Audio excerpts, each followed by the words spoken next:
Idia says that he might be able to manage talking face to face if it is over a board game, which might be why he seems to get along better with Azul than any other non-Ortho member of the main cast, though Azul implies that it is rare even for him to see Idia in person rather than via tablet.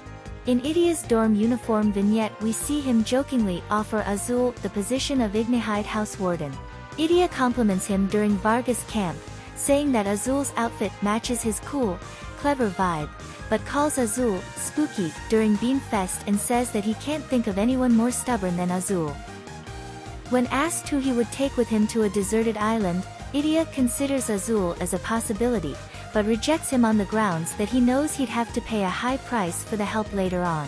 Idia says that he wishes Azul were with him during the glorious masquerade event in order to balance out Rook with his shadiness, but when they do overlap he calls Azul out on cozying up to Rolo, saying, "I know whenever you're that friendly, it means you're up to no good."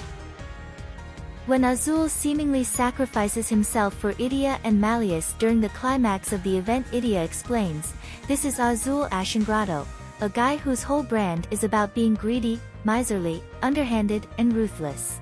There's less than a 0 chance he would ever sacrifice himself for nothing," and during Wish Upon a Star he says Azul's wish for Mastro Lounge to flourish is bland and predictable.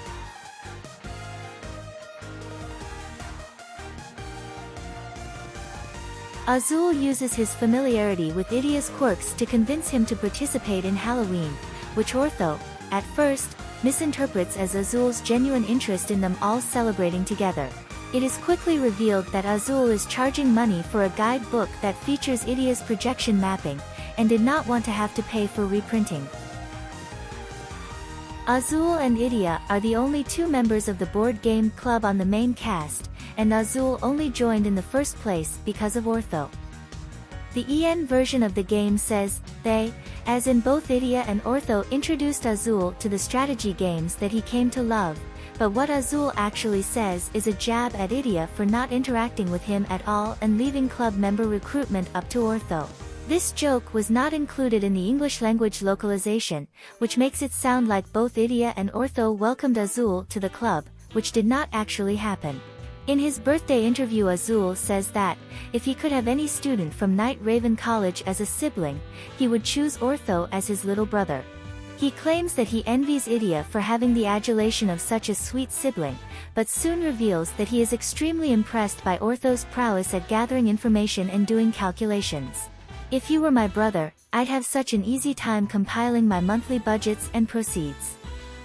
Plus, when I finally expand my business beyond food service establishments, Ortho would make for a powerful weapon, given how he can gather accurate intel with unmatched speed." During Book 6, Azul hears about Idia's lineage for the first time and reacts with, "If only I'd known sooner I would have tried harder to get him in my debt."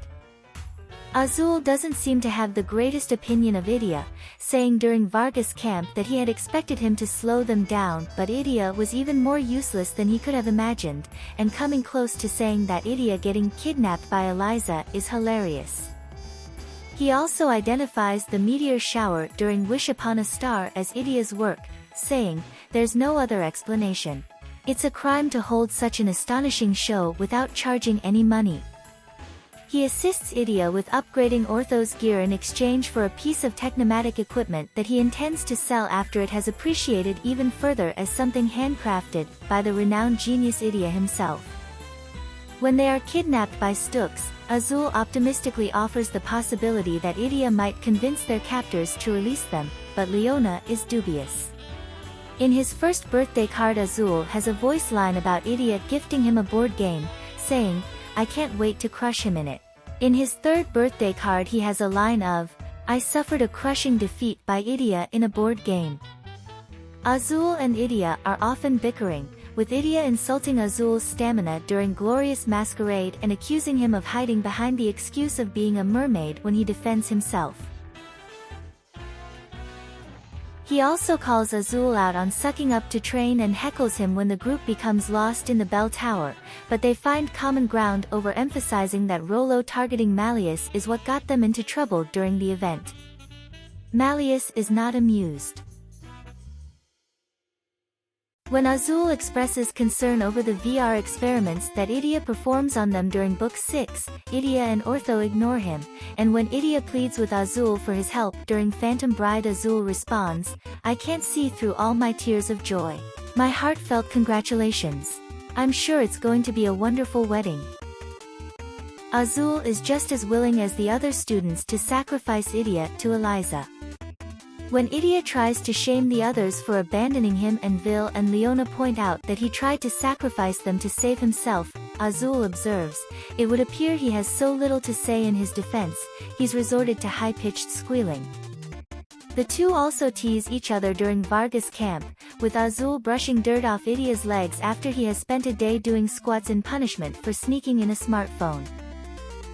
Idia manages to convince Azul to play a round of board game, Magical Life, in a vignette, teasing him for only ever playing strategy games. "Not even a guy with your intellect can compete against luck. Can't brain your way into making dice do your bidding, right? I don't want to pressure you into something you can't handle." Azul responds by practicing his dice rolling until he can roll his desired number 1/3 of the time, to Idia's surprise.